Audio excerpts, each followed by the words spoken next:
ही ambulance Lalbaug, Parel, Bharat माता cinema, Ganesh talkies अशी फिरवली. तुम्हाला सांगितलं तर खोटं वाटेल की 10,000 लोक त्या ॲम्ब्युलन्सच्या पाठून चालली होती. मी पाहत राहिलो आता करायचं काय. मी भारत माता सिनेमाकडे आलो आणि तेथील मॅनेजरला सांगितलं मला जरा बाळासाहेबांना फोन करायचं आहे, कारण त्याला फोन मिळत नव्हते.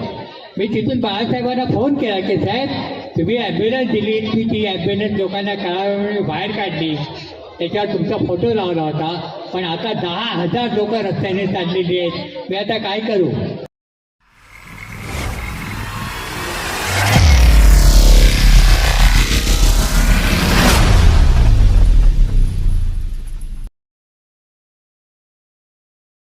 सुहास सावंत, स्मिता सावंत या दोघांनी हे जे विश्व निर्माण केलेलं आहे त्याच्या पाठीमागे बाळासाहेब शिवसेना प्रमुखांचं फार महत्त्व आहे.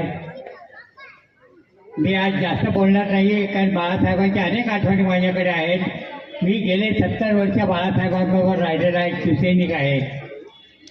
1970 सालची एक मी तुम्हाला बाळासाहेबांची आठवण सांगतो.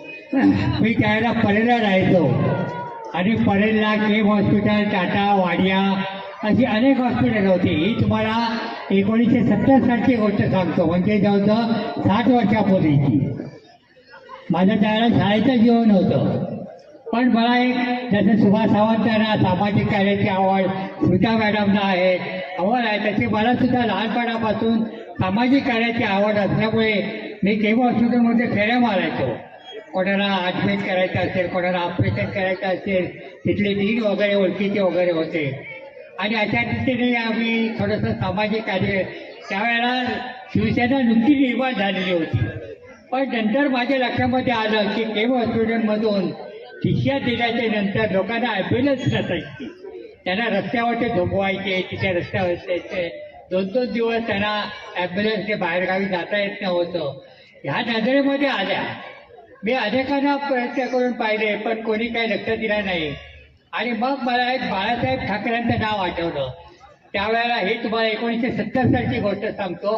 नुकतीच शिवसेना निर्माण झाली होती आणि आम्ही बाळासाहेबांची भाषणं वगैरे ऐकायचो आणि ते सगळं पाहिल्यावर मला बाळासाहेबांची आठवण झाली.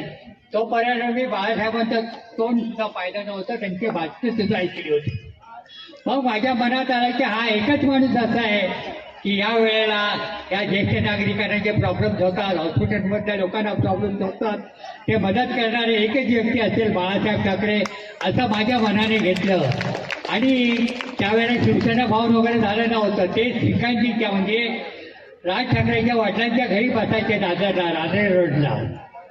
तिथे सकाळी 10-11 वाजता ते यायचे. मी गेलो ते बाळासाहेब बसले होते. त्यावेळेला ते पाईप यायचे, असे तो धूर वगैरे सोडत बसले होते. मी बाळासाहेबांना नमस्कार केला. पण म्हटलं माझं नाव सदानंद देऊळकर. कशाला आलात?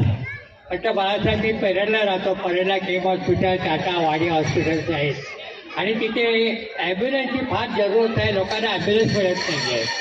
त्यावेळेला मोबाईल वगैरे असे प्रकार नव्हते. टेलिफोन सुद्धा लोकांकडे नव्हते त्या काळामध्ये, 70 वर्षापूर्वी. बाळासाहेबांनी सांगितलं तो कुठे राहतो? म्हटलं मी परेलला राहतो. बाळासाहेबांनी माझं नाव वगैरे पत्ता वगैरे घेऊन घेतला आणि मला म्हणाले जा मी बघतो, प्रयत्न करतो. तुम्हाला सांगितलं तर खोटं वाटेल. 4 दिवसांनी बाळासाहेबांचा मला निरोप आला की सदानंद देऊळकर येऊन मला भेटा तुम्ही.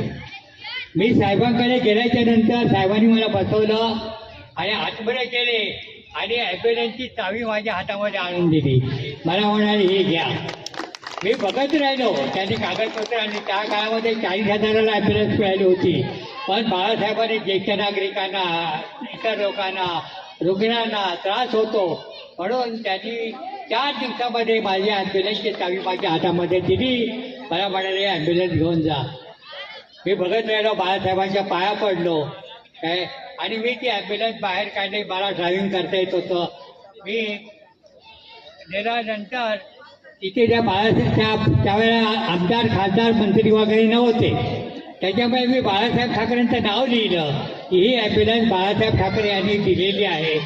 शिवसेनेचा झेंडा लावला, बाळासाहेबांचा फोटो लावला आणि आमच्या मी जिथे राहत होतो तिथे एक देऊळचं ब्राह्मण देवाचं तिथे नारळ फोडला आणि ती ॲम्ब्युलन्स मी रस्त्यावर बाहेर काढली.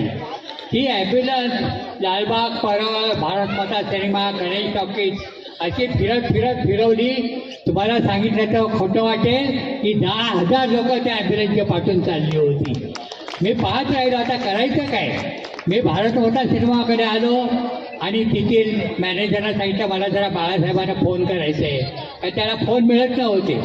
मी तिथून बाळासाहेबांना फोन केला की साहेब तुम्ही ॲम्ब्युलन्स दिली, मी ती ॲम्ब्युलन्स लोकांना कळावून बाहेर काढली, त्याच्यावर तुमचा फोटो लावला होता, पण आता 10,000 लोक रस्त्याने चाललेली आहेत, मी आता काय करू. बाळासाहेब म्हणाले असं कर तू कामगार मैदानात घेऊन चल, मी तिथे येतो. आणि तुम्हाला सांगितलं खोटं वाटेल की बाळासाहेब आले तिथे लॉरीवर की बाळासाहेबांना स्टेज निर्माण केला, हे केलं आणि बाळासाहेबांची सभा झाली. आणि अशा रीतीने हे समाजकार्य करणारे बाळासाहेब ठाकरे आज त्यांच्याच पावलावर पाऊल टाकून सुधा सावंत आहेत, सुभाष सावंत आहेत, यांच्यासोबत सुद्धा मी आठवणी सांगितल्या. पुढच्या कार्यक्रमात मी तुम्हाला सुभाष सावंतबद्दल काही आठवणी सांगेन.